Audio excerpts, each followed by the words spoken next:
Well, thank you very much for allowing me to be here tonight. I've recently-ish been released from the BBC, so it's a pleasure for me to be here. I can actually be honest now that I'm out of it and tell you well, I'm going to tell you the truth, but I should say that this, if it works, I know it might not, is me 20 years ago. Oh, oh, look how cute she is. So, I grew up there. That's 20 years ago from me standing here in front of you. So I'm not really going to be mean, am I? So you should know that from my perspective, I love the BBC. I absolutely love it. And I think that actually the reason I'm keen to be in front of you today is because you guys are all influential. And you're all creative people. And although, of course, they don't exist. But you have creativity in your blood, and I'm hoping that I will be able to raise your awareness of the challenges the BBC faces, and also by doing so, I would like you to be able to join a kind of creative force to support it and help it find its way forward, because so much around the BBC is negative, and I think it's unfair. So that's really what I would like to tell you about. And I'm going to cover 3 areas. So I'm going to start off with the challenges the BBC faces, and these are challenges that you guys have too. So I'm hoping it will really resonate with you in terms of the different aspects of our society, technology, what's happening with audiences and consumers. Then I'm going to move on to talk about the BBC Creative Leadership Programme that I designed and ran there, and now it reached 1 in 10 of the organisation, did its job, and I then escaped from the BBC. And then talk a little bit from that, reflect from that onto what's the future for the BBC? What do you think it is? I'm going to ask you to. I would say to you, if you've got pens and paper, I will be getting you to think a little bit about your own challenges as we go along. So there is a kind of workshop element, believe it or not, to this session. So we will be kind of looking at yourselves as well. So I'm going to stand over here, unless I can get this thing to work. No? Okay, I'm going to stand over here. So the challenges for the BBC are those 4 top ones.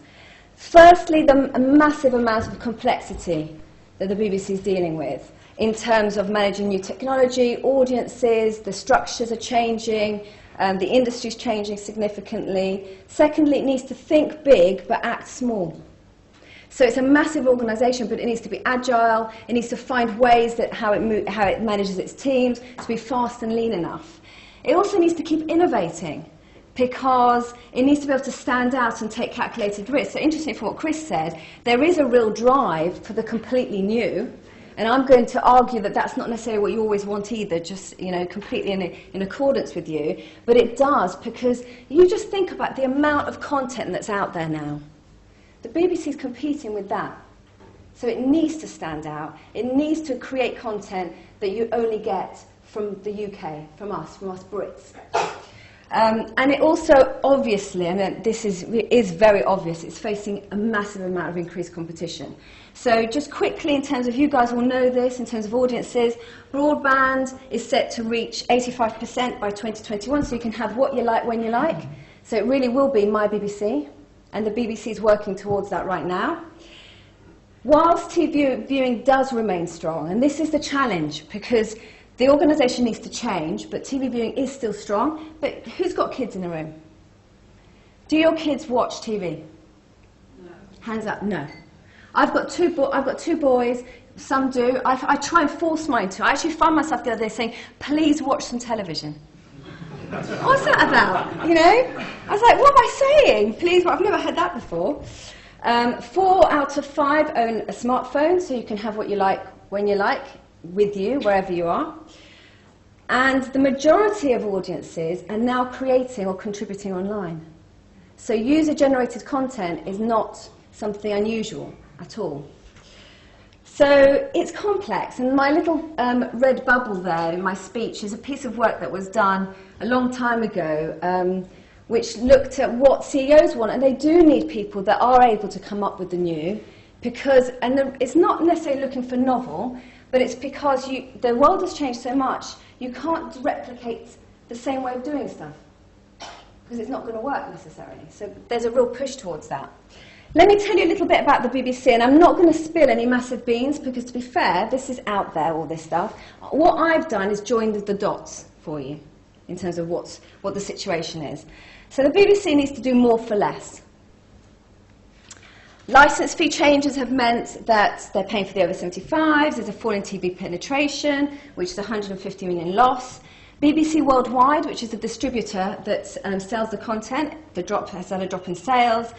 They've got to provide more services, there have been staff cuts, and now the BBC only spends 8% on running the BBC. The rest is all on content. And that's been massive cuts and cost savings to achieve that. So it's under huge pressure. There's massive internal structural changes, and I can't even tell you what they are, although I am actually working on some of them currently. The traditional structure, is news, sport, television, that's all changing. So they're going to blur it all around audiences and genres, so types of programmes. And I don't know if you know, but TV production is going to be commercialised, so it's going to actually become a separate trading division. So the programme making part can sell to other broadcasters or content providers. And the main thing with that is that might be okay, because it means that if a BBC commissioner doesn't like your idea, you can go to someone else. But it also means that they don't anymore have the in-house guarantee of buying. So they're going to have to operate as a commercial company. That is a massive change. And when we talk about where my worries are for the BBC, and where I'm asking for your creative brains to help, is that actually that means a massive change in the way you operate. Because you're asking public service staff to become commercial staff, thinking in a totally different way, which is a big change. And there's the continuous rise of super indies. These are massive companies. They're all joining together. So you've got Shine, All3Media, very, very powerful companies. Okay, so let me tell you a little bit about new competition. And this is the stuff that I'm sure all of you will go, yeah, we know that. So I'm not going to take too much time. But this is what else is happening. You know about this, don't you? Obviously. So Amazon's making content. They've got this fantastic, I have to say, website where you can put in your ideas. And if they like it, they'll help you work it up. You've got YouTube. Did you know YouTube has a creator space in London? Did you guys know that? Did you know? Yeah, do you want to see it? Yeah. Have a look. Our world is changing, and we are changing with it. For 7 years, you've been creating virtual worlds on YouTube, and we know that you want to create bigger, better, and more ambitious worlds. So, in the heart of one of the liveliest cities on the planet, we've made a place for you to do just that, where your ideas can come to life. Combining the latest technologies in state-of-the-art facilities, it's a home designed for you, the YouTube creator. Come on in to the creator space. There's room for you and your world. The creator space. There you go. I'm going to play a clip now, and I'm just going to tell you this is not made by TV producers. So just look at this. You will not study physics. You will study physics engines. You will not study art. Study the art of war. You will learn about biology by bathing in the blood of your enemies. Sound good? Then welcome to Video Game High School. Everyone says I won't. Okay, so that's a web producer making that. Tough competition. That's the thing about creativity. Coming up with that new, it's getting harder and harder and harder on less and less money. And with completely new, the box has completely changed. Public service makers, content makers, are suddenly facing a completely new type of box that they've never seen before. So it's really shifting the way the business can operate. And you've got Netflix, which a year ago had 60 countries. It was reaching 60, now it's reaching 200. And 40 million subscribers. So just to put that into context, who likes the Great British Bake Off? Yeah? Yeah, okay. It was the highest rating show last year. At its very peak, the final got 15 million, just under. So that's what we're competing against. And I'll talk to you a little bit more about the paywall that they're creating, and they're starting now. They've mainly bought US content as well, so Brit content wasn't getting a look in. And they have now started to buy some UK content and putting it behind the paywall, which is interesting in terms of what content you can reach if you're not on Netflix. So that's the challenge. There's quite a lot there. Okay, let's talk a little bit, because I know that you guys are creative leadership gurus. So come on, let's talk about creative leadership. And the BBC's Creative Leadership Programme that ran for a couple of years. In fact, I came to speak here. Last time I was here was when I was just about to do it. I don't know if any of you were here then, but I hadn't had yet the experience of running it, but then I did run it. And I think what was very interesting, it was implemented because of all the challenges you've just seen. And it has borne fruit, and I'll talk to you a little bit about those things. But what was interesting, I had a university do an independent review of the programme, and it highlighted that when creative leadership works, it's based on the 6 C's of creative leadership. And it was what was quite unique about the Creative Leadership Programme, and actually taps into a little bit in terms of what you were saying. We believe everyone is creative, actually, and there were 2 levels, well actually 3 levels to the programme, but the first level was leading ideas, which is coming up with the new. And I'll talk to you what new means to the BBC. It's not novel, it's something a little bit different. So there was leading ideas, and then there's leading talent. And leading talent is quite different. So leading talent is you have a big idea. You want to take your channel from X to Y. What leading talent is about is getting other people to believe in it, to motivate them, to inspire them, and get them there. So it is that thing about how do you motivate creative people? Because creativity comes from them. It can't come from a leader. But there are ways to motivate, inspire, and drive that creativity forward, and that's what the second level was about. So let's talk about the first one first, leading ideas. And the 3 areas here that it picked up on were obviously being creative, and we'll talk about what that means, change, and collaboration were the 3 areas where it really did work. And I would like to share a little story with you about what I learnt about that thing about I think I'm creative. So it's fascinating in terms of what you've just said. It's so true. If you think you're creative, you get an element of arrogance about you, and things go wrong. So I'd like to share with you when I thought I was creative and when it went wrong. My kind of big break into creativity, if you like, into development at the BBC was Blue Planet. And because I have a maths background, you probably got that from all the pharmaceutical stuff, but because I have a maths background, I did this funny thing. They said to me, Linda, will you help us, under Greg Dyke, to revive natural history programs? You can imagine they're very important to the organisation because it's one of our USPs. So I was like, yeah, okay. And I did a really funny piece of work where even now I laugh about it, as you can see. I don't know why I find it so funny, but anyway, where I mapped different animals to demographics. And what I discovered was that women like underwater animals. Come on, girls. Like a dolphin, don't you? Come on, I can tell. You can't pretend. So that was interesting because actually natural history programs skew male. So what we did with Blue Planet, the whole of Blue Planet, the music score, the advertising, the marketing was all geared to women. And it got a massive audience. So I thought, wow, there I am. God, I'm so creative.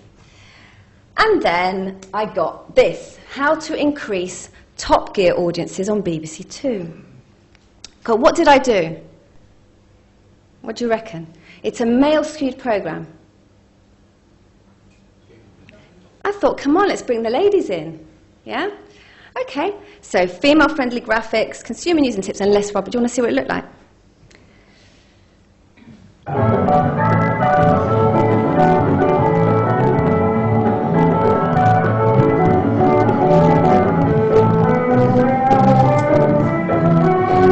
Okay, I can't bear that. Right, okay. So, yeah, it wasn't good. So audiences fell. Clarkson left. That was the first time. He wasn't kicked out that time. He actually chose to. And then one guy got done for drink driving. It had nothing to do with me, but that wasn't good either. And being the BBC, I got a chance to redeem myself because that's what the BBC's like. And that's something that will change as well. And I thought, okay, so they said to me, Linda, okay, well, that wasn't so good, was it? Could you help us to bring in men to television, like in general? And it was before I got married, so I had a great time. I just like researched men. And I went back to basics. You know, I stopped being so arrogant. I went back to basics, and I actually did ethnography. So I went and I took Andy Willman, who then redid Top Gear. I took them to spend their kind of, I think it was about 10 of them, and I said, right, we're all going to spend the afternoon and evening with a bunch of guys. And they all went to separate places. And they came back with some stories, and they said stuff like that men would do things like close their eyes for as long as possible on motorways. I think you do that. No. It's like, me? No, I don't. Or switch your lights off on the dark and country roads. Yeah, you see, they've got a lady doing that, you see. So now it's like, you know, whatever. So that led to, if you like, it was like a creative starting point. And it was how to give men a roller coaster ride. And it led to the relaunch, which looks straight afterwards looked like this.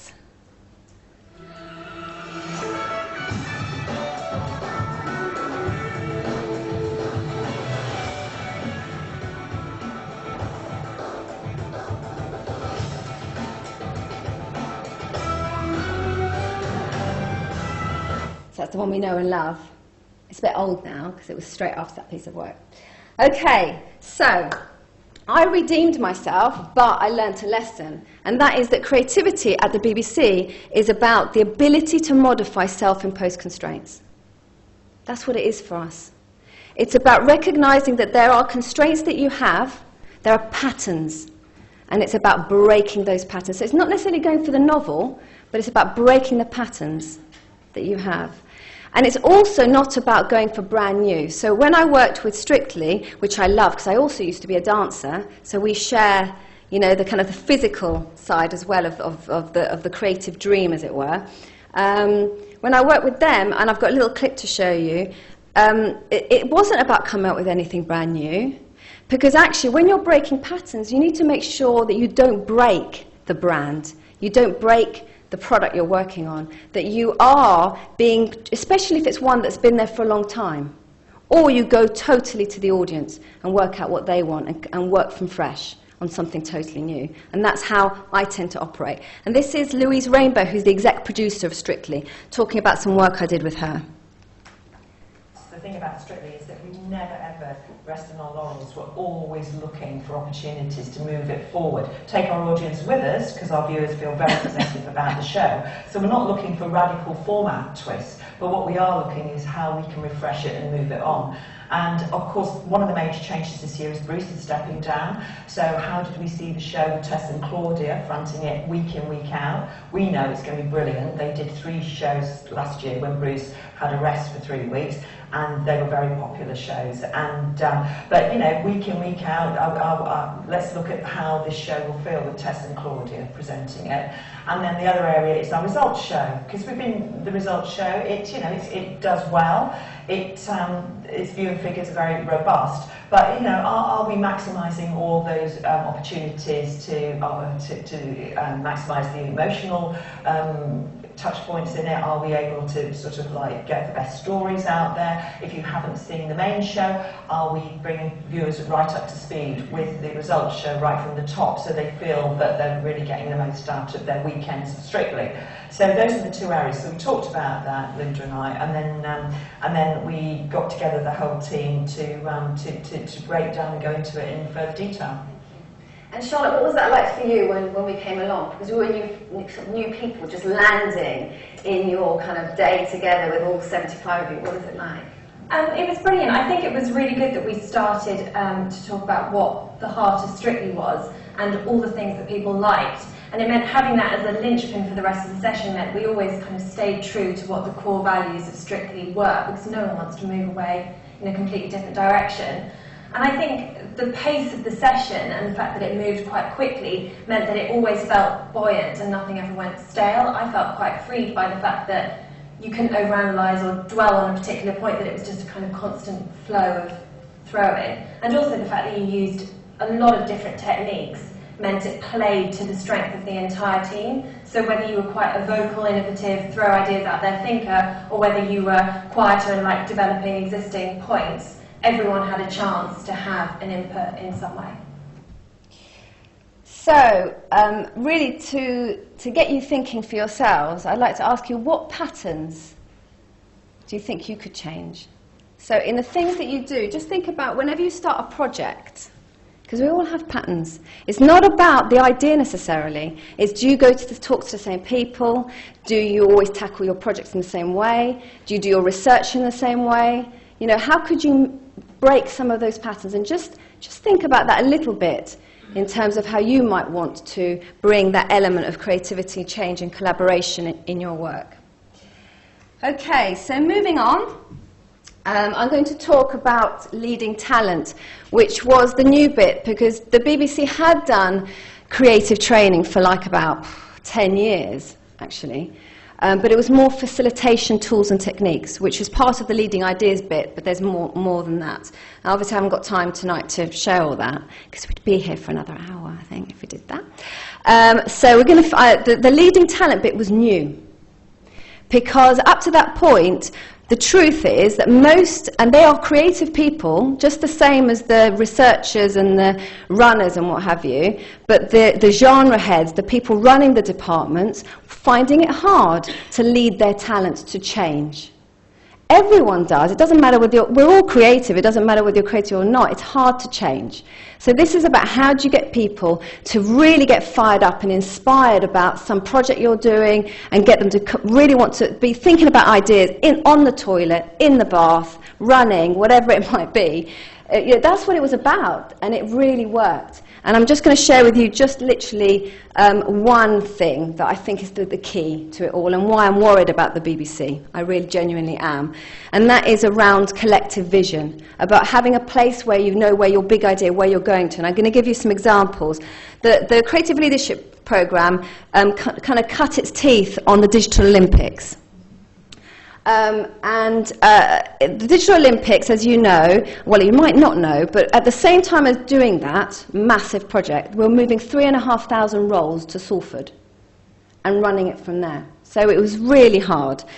And what was absolutely fascinating is the piece of work we did was around getting that vision. Where do we want to go? What's the big idea that's going to make people go, yeah, I want to go there. Yes, I'm going to have to work day and night. And actually, you know, most of us did it for free, the work. But I want to do it, you know, I believe in it. And what they came up with the help of some techniques, was every sport from every location every day. That was a mantra, but it was also the bigger vision, the bigger idea. So when we're leading talent, we think of this bigger idea. And it was really important because it was a moment in time where people had more people had smartphones and iPads. So often the best vision is one where there's like a point in time where you're taking advantage of the environment as well. So it's unique often, it stretches you because people like to be stretched, and it also is taking advantage of a uniqueness, something that is only happening at that point. And so you had this massive event, and suddenly the ability to play it out and record everything and film everything, which was a massive ask. And you all know what happened with that, so I'll show you a little clip in a minute, but you'll see on the clip how it translated into the marketing and everything, having that clear vision of where we're going. This is about BBC 4, so Cassin Harrison's the channel editor of BBC 4, and he came along and he said, look Linda, I want to really find the place for BBC 4, and I don't know if you guys know, but it's doing really well. And, you know, it's in danger because BBC 3 went online, so you don't know what's going to happen to 4, actually. But it's doing really well. And he's going to talk, I'm going to show a clip of him about how he did that. But in particular, that Britain's Nuclear Secrets inside Sellafield did better than anything else ever done on multi-channel homes. So let me play you a little bit of the Olympics just to remind us of the glory days. This summer, the greatest show on earth arrived in London. To every athlete waiting, ready, prepared to take part in these games, welcome to London. But to bring the greatest show to the whole of Great Britain, we knew we needed one of the greatest broadcasting ideas of all time. We decided to show every session of every sport, every day. We've got 14 hours a day here on BBC Three, 16 hours over on BBC One. And to make it available on television, radio, computers, mobile, tablets, and the latest connected TVs. We did it so the entire nation would never have to miss a moment.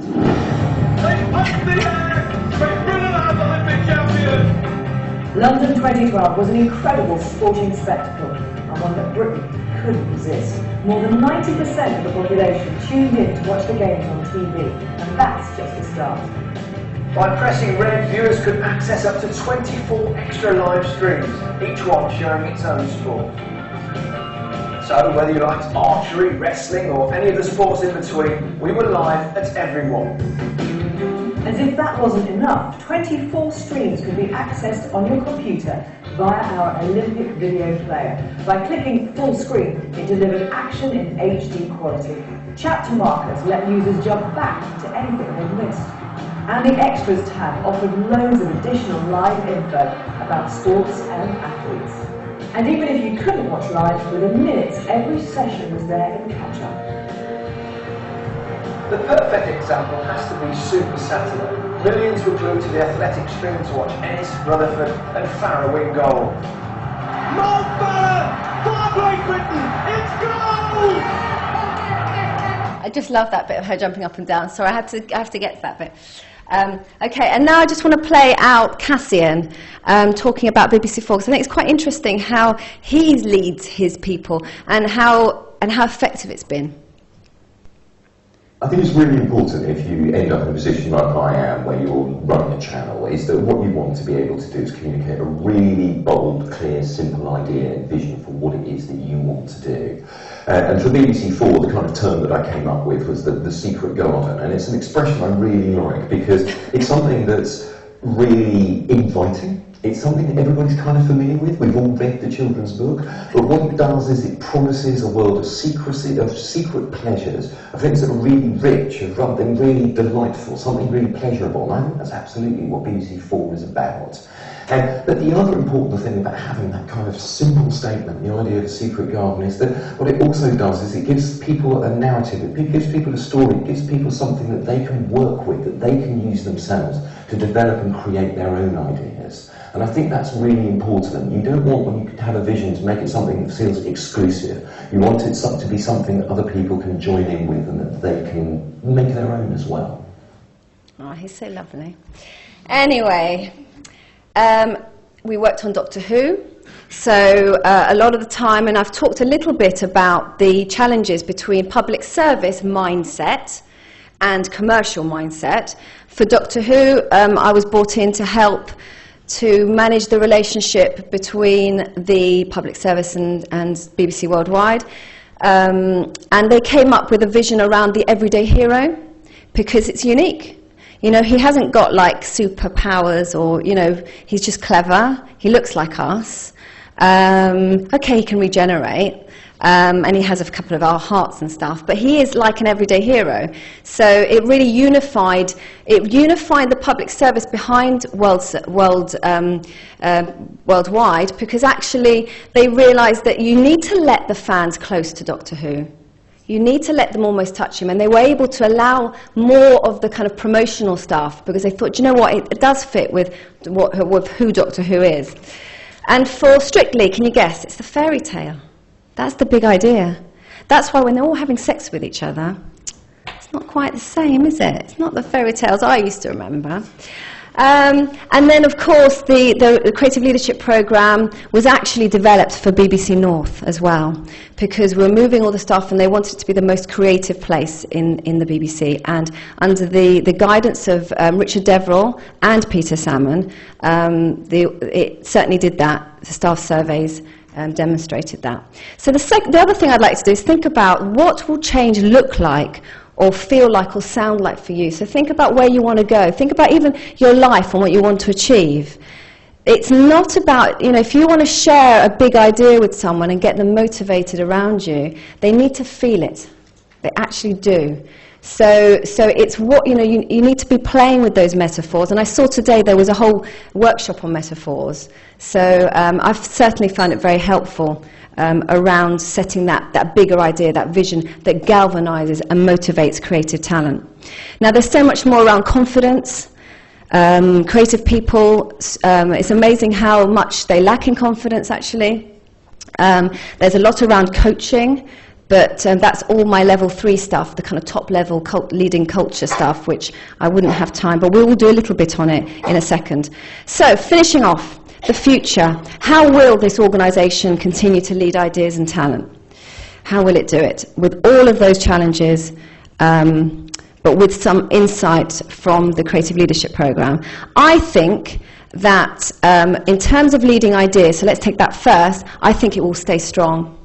I think that if you just look at what it's been doing, there's been a recent DCMS report done, the audience they do think, the UK thinks that 80% they're served well and it's distinctive and high value. And if you look at the stuff they're doing, they're still doing it, even though it's tough. They're working really hard. I had 3 jobs when I left, and that's one of the reasons I left. I had 3. It's too much. When people say to me, there's all these fat cats, just swanning about, creative types having their cappuccino, it's like, it's not true. Creativity is such hard work, because you might come up with an idea in the bath, but then to make it, find the contributors, fight with the commissioner, does he want it, does he not, to giving him or her your vision, working to their drivers, their egos, what they want. It's really hard. So, and they are achieving it. You've got the new iPlayer for kids. This is just stuff that's come out like the last 2 weeks. You've got the microbit, which is helping kids to program in schools. You've got BBC Three going online and managing to do a drama that's done more for BBC Three than when it was on TV. So that's pretty good going.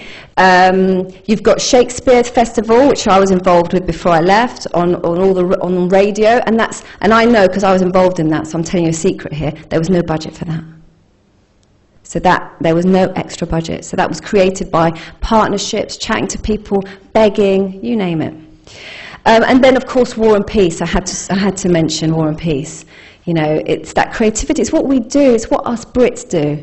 We're really good at it. We're really good at finding new ways of telling stuff. It's an epic done in a much shorter time. So I think Tolstoy would have been quite happy too.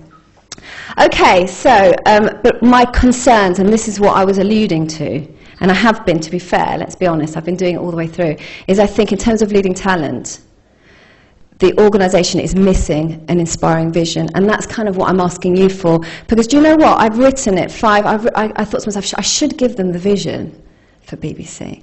I think that's why I left, because I don't know where it's going to go. I'm not clever enough. But maybe you guys are. I don't know. I'm not. Because the narrative that the BBC is facing is all about money. Saving money, being sustainable, and making your own money. Does that motivate you? As a creative, does that motivate you, money? Not really. So it's in a really difficult place, and if this is actually where BBC Worldwide makes its money on that chart. So obviously UK, North America, so they sell the content abroad, and Australia. It's mainly North America and Australia. That's who's going to set our taste. If we don't support the BBC and the licence fee and what it stands for, our content will be US content in taste. It will. You had the Culture Secretary coming out, this was last year, to say, I'm not the BBC's enemy at the Edinburgh TV Festival. He wouldn't have had to do that if there wasn't a lot saying that he was the BBC's enemy. It's under so much pressure, the organisation. And I see it. I still go and work there because I'm still delivering work for them, creative work. And if anything, it's got worse. So, and we're not helping, I don't think. And, you know, Tony Hall talked about the fact that investment, because the BBC hasn't got much money, is not investing in original British content from other indies. You know, the BBC is like a little engine that's creating, buying content from all of the creative media industries. And since it's not being able to do that much anymore, investment has fallen in British content, original British content, by 250 million. That means 2,000 hours less each year of our Brit content. And you'll see, I don't know if any of you seen Black Mirror, this picture here. Black Mirror, Charlie Brooker's. That was on Channel 4, and now Netflix have bought it, and you can't watch it anymore. Because it's behind Netflix now, behind the paywall. And so you are looking, not just at US tastemakers, especially in comedy and drama, but also in terms of the global, you know, there's going to be massive global gatekeepers of content. And I don't know if you're going to have impartial news either, actually. So what's happening? There we go. These are the top people that have left the organisation. A lot of people. This is happening right now. Every week there's another one. So, it's tough. So I'd say, please support the BBC. I'd like to give you a little bit on insight on yourselves. This is a piece of work that I do with my level 3ers when I go into leading culture. Look at these 7 columns, and I'd like you to pick one word per column that is most important to you in terms of your values. So one word per column. So the columns are accomplishment is one of the columns, faith is another, creativity is another, living life to the full is another, status is another column, knowledge is another column, and collaboration is another. So have a look and write down which are your 7 most important ones of those. So you should have one per column.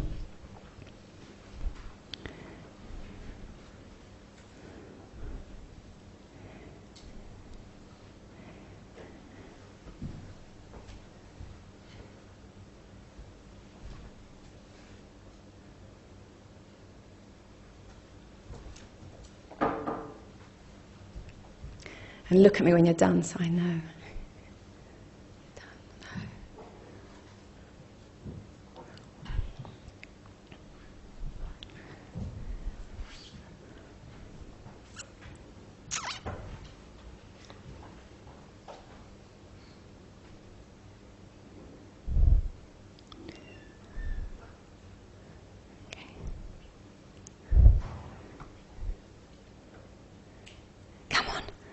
You want to get a drink. Obviously, drink's not one of your top ones, is it? Otherwise, you would have been sped up by now.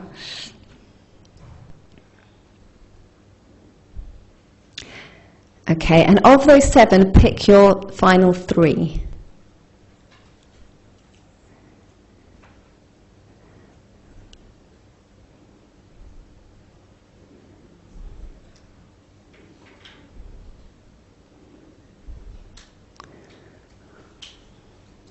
Okay, right. So these are mine, so I thought I should share. So quality of work, family, because I'm Italian. Creativity, true to self, style and looks, because I'm Italian. Knowledge, learning, I'm struggling with those 2, between the 2, and compassion. Now the reason I'm sharing that with you is because when I was working with my creatives, for them to understand their final 3, and my family is knocked out then, which is why my mum and I don't get on, because she's like, you don't love your family, your children, you go work, what you doing? She'd kill me if she knew I was doing that voice as well, she hates that. But mine are creativity, knowledge, and compassion. And the whole of the Creative Leadership Programme wasn't going to happen, because this guy here left the BBC. And so with it went all my budget. But because my 3 drivers included compassion, and I'm obsessed with creativity, I'm obsessed with it, I started to do it with charities. And they started to pay for it, and they put all their staff through it. So it was actually funded by charities, the Creative Leadership Programme, not by the BBC. So you can make change happen if you really want it. If you look at your 3 and then think about at the start when I said to you, what's the creative change you want? You know, what's the thing you want to do? If those 3 aren't part of it, it will never happen. So you've got to engage those three drivers somewhere. And my parting point really, as I said, look, I really did try, honestly, I tried to think about what the BBC, if it was an image, what would it be? And I came to things like it's the beacon of Brit culture, you know, proper cult Britain. That's what it is. That's what it stands for. And everyone loves that. But, you know, I just thought I can't really give it to you. I suppose I should really ask you to have a think about it and then maybe email me so that you can help the BBC. Because I go in there all the time, so I can tell. And then I look good because I've come up with something. And just finally to say, I look forward to seeing where you'll be taking us, and good luck with it all. And do get in touch. Thank you.